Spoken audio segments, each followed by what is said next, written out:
Well, good morning, good people. Mark Holmes here with my buddy Cowboy Joe Boo, as well as Joe Bear in the house. And as always, I want to say thank you all for watching, commenting, subscribing, and being part of the Joe Boo Sports Report. Without you guys, as well as you ladies, you know that this literally does not work. So let's get open for business here and let's wake up the football gods. I'm here this morning, got a little job to do today, and then I'm headed back down for the Red Brick House. And tonight, we start NFL preseason full slate of schedules. Now, let's be clear here. Your starters aren't playing.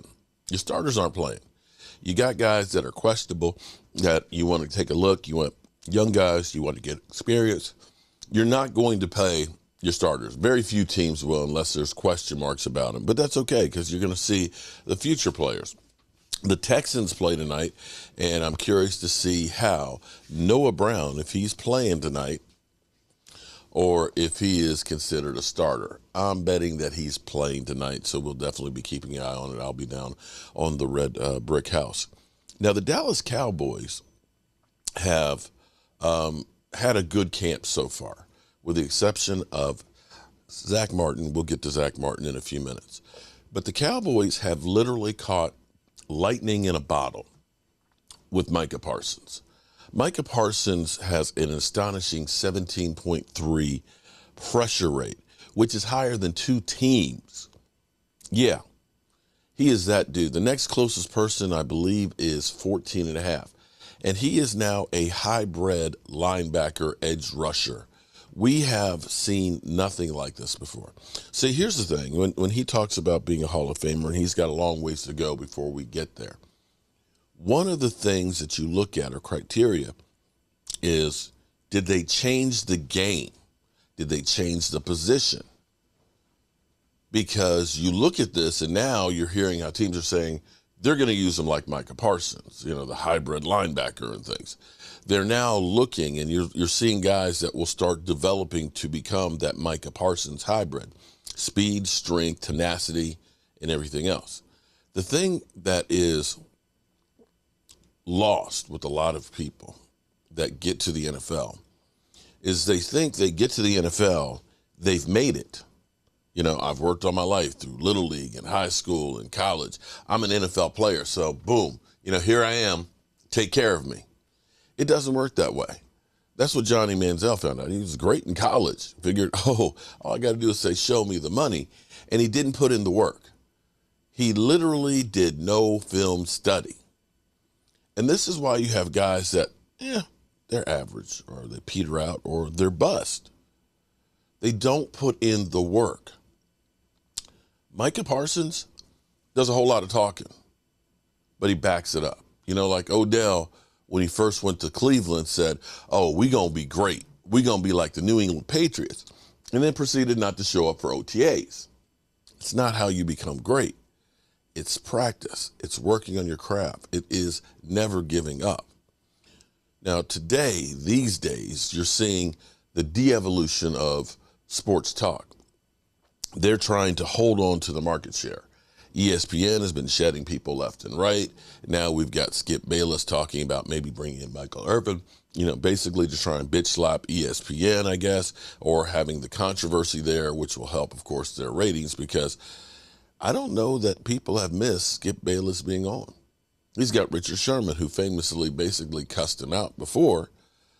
So they're just looking for controversy.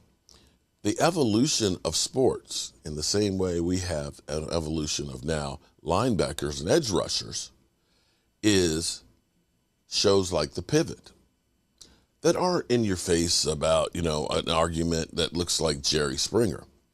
It's actually about talking and having real discussions about football and with football players. You see the Shay Shay podcast, which is doing really, really well. Skip Bayless's Troll Central, not so much. But here was a little clip, a little taste of Micah Parsons, that quiet storm that can't wait to hold up that Super Bowl trophy, that can't wait to be one of the greatest in Canton, that can't wait to get the season started, who can't wait to get there in practice. Let's listen in. We the best team in the NFC. Like, how dare you say this team in front of me say this team the best? No, we're the best in the NFC. The approach, the mindset is how I'm taking it. if I want to be the best, I'm the best every day. I can't be the best on Monday, not on Tuesday. So every day I tell Four, I say, yo, I'm coming for you. Every day I'm competing for you. It's not nothing personal. Like I feel like I gotta be greater than you every day. If you what they lead for, and talking to MJ, I was watching MJ's documentary. He said, I wanted to see who the leader on the court was. He said, I went straight at him. So every day, Four, I'm coming at you. You the leader. I gotta attack you because that's gonna make everyone else like, oh shit, Mike is balling today. In their third down period, 3 plays in a row, he disrupted the play. 2 outside, 1 on an ET stunt up in the inside, sack, sack, sack. I can vouch for it. So that's how you Yeah. attack it. It's getting to the point like the coach said, yo, we coming to chip you. Come at me today. Come on. I need that. I need that to get better. Come at me. I need everything that I want to see, that I potentially going to see, send it. That's what I need to see. That's going to get me ready for the year. And that, my friends, is how come he is great. It ain't no bullshit.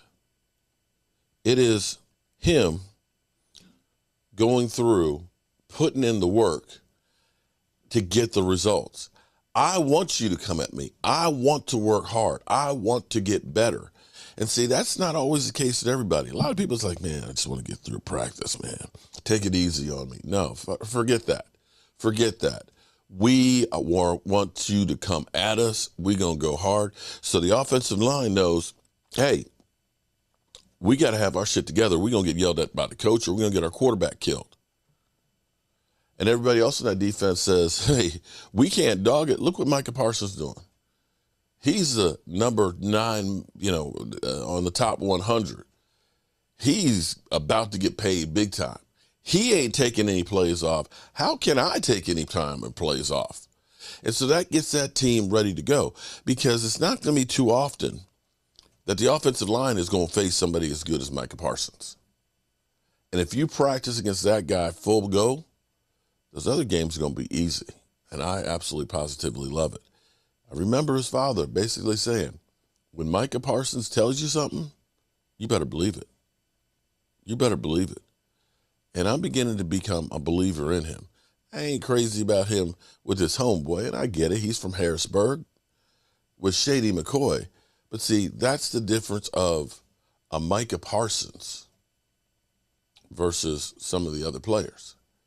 Shady McCoy, he shows up for the accolades, for the controversy. But then he doesn't put in the work to actually watch practice, to actually make some commentary about what he sees. He goes back and tries to bullshit you on the show. They said, well, Tony Pollard looked good. Tony Pollard wasn't even at practice. And see, that's why Micah Parsons, if he plays long enough, will be headed to Canton. While Shady McCoy won't. All right, so we have Joe Burrow seemingly about to get paid. Seeming to be about to get paid. And to be the richest quarterback by far. And we sat here, just like we did several years ago, and talked about the Cowboys need to have a sense of urgency to get Dak Prescott's contract done before the new money gets kicked in. They had a chance to do it before it hit $50 million, when Aaron Rodgers was just $50 million. But now we're seeing people blowing through that level. Now, I'm not expecting Dak Prescott's contract to be higher than Joe Burrow's. But you got to realize that the bottom has now been raised. And the longer they wait, the more it's going to cost them. I know the haters out there will just say, well, he's got to prove something to me. Okay, well, be that as it may. What has Justin Herbert proved? What has he proved? What has Lamar Jackson proved? How many playoff wins has he got? Doesn't matter. It doesn't matter. NFL quarterbacks, they're few and far between, and they cost you out the ass, whether they're good or not. Daniel Jones just proved that at $40 million. And I'm betting that he's not any better than he's been in the past years. And we still have Zach Martin's deal to deal with. Zach Martin, who it seems like the Cowboys have dug in and said, we're not going to pay this. And Zach Martin, not there at camp. I hate to say that this is one of those cases where Jerry is being stupid, but this is one of those cases where Jerry's being stupid. If we are to make a contract that we don't get money out of, I'm okay doing that with Zach Martin. I'm really and truly okay with that, because you're talking about one of the very best offensive linemen who has never caused any problems, who doesn't give up sacks, who is the anchor of the offensive line. They need to get it done. Necessarily imperative when it comes to training camp preparation, so looks like a good progress there. This is the one, Zach Martin, Greeny, where the problems are. There feels like a lot of animosity here, some real problems here. Jerry Jones not mincing words, essentially saying Zach Martin will be at camp when he is at camp. He signed a deal in 2018 that made him the highest paid guard in the league, the second highest paid offensive lineman. You see the words right here from Jerry Jones making it very clear Zach Martin will be there, and he does not have any plans right now to pay him. Well, let's read it. This is Jerry Jones in The Athletic. When asked if he's concerned that they haven't gotten anywhere with Zach Martin, he said, not really. Surprised is really not the word there. It's very costly. That's just where we are. There are huge, significant ramifications happening here by anybody's measure financially. So you realize that not having him here, it could happen via injury on the next play. You got to put that one on and say you just move on here without him. You say that sounds like a concern? No, I'm just trying to give you how you really have to look at it. But this is fascinating to me. Lewis, here's the owner, who also, of course, is the general manager, saying, well, look, the guy could get hurt on any given play, and we would have to move on without him anyway. We need to be prepared to play without him. That does not sound like he is convinced Zach Martin is going to be with his team anytime soon. What are you hearing in that, Louis Riddick? Yeah, that's exactly what I see, too. Look, this doesn't sound like one of those situations where he feels as though his contract needs to be revisited, that he has somehow outperformed the contract extension that he has signed before, as Jeff alluded to. And it's going to be like, hey, you know what? I'm not blinking. I'm not blinking, Zach. Look, I know you're important to me. I paid you in accordance to the entire offensive line unit in terms of comparables across the NFL, not just guards, but I factored in everything. We feel as though we compensated you fairly on a comparable basis, honor the contract. Because right now I have other things. I have other dragons to slay down the road when you're talking about this salary cap situation and players who are coming up for extensions. Namely, the guy on the other side who plays a position that's even more important to our long-term success, and that is Micah Parsons. So, yeah, it sounds like it's one of this. Look, if you want to keep getting fined $50,000 a day, go ahead. Because I can't rescind it. I can't waive it. It's going to come out of your pocket. So have fun with that. Because I'm not doing anything. I'm just not. Yeah, this isn't going anywhere anytime soon, it doesn't sound like. That's exactly right. You know, and Mike T, I mean, you and I remember us having this conversation about when Zeke Elliott was holding out. He went down to Cabo, and Jerry went down messed there up a and season. made a deal when he didn't have to. So that has been his MO. Jerry Jones is usually one who is willing to be flexible here. What do you make of the fact that he seems to be drawing a line with maybe his most important offensive player? I'm shocked by the way Jerry Jones is handling this, and here's why, Greedy. You're right. The juxtaposition with Zeke Elliott could not be, the contrast is huge here. When you're building a team, you're saying, how do we win our division? The Dallas Cowboys cannot win the NFC East this year without Zach Martin.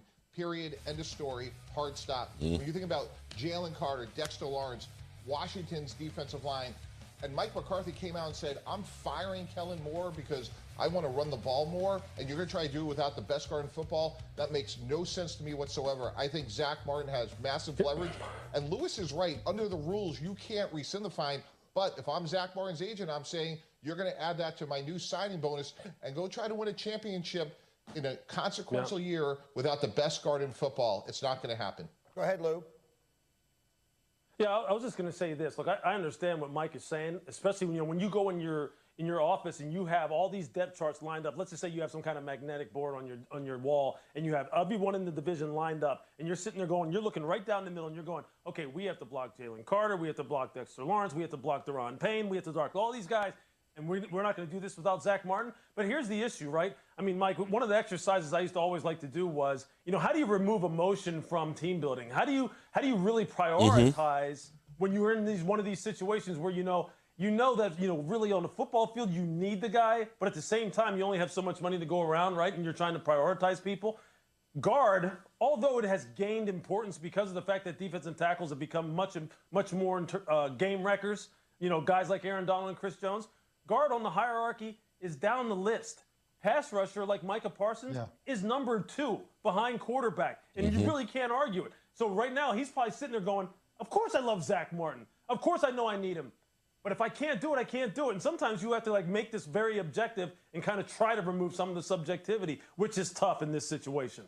Mike, the other side of it, and I'll let you jump back on that, because again, Mike T, for those who don't know, was a GM in 2 different places, is I understand what Jerry Jones is saying to some degree. Zach Martin's a great player, and I want every player to get all the money they can. But Jerry Jones is saying, you chose to take a long-term contract. When we did it, we made you by far the highest paid player at your position and second only. You heard Jeff say it, but everything goes so quickly, I want to make sure it's underlined. We made you the second highest paid offensive lineman in the entire league. So now that other people have come through in those years, that's not our fault. You chose the security. I see both sides of it, Mike. It's a complex situation.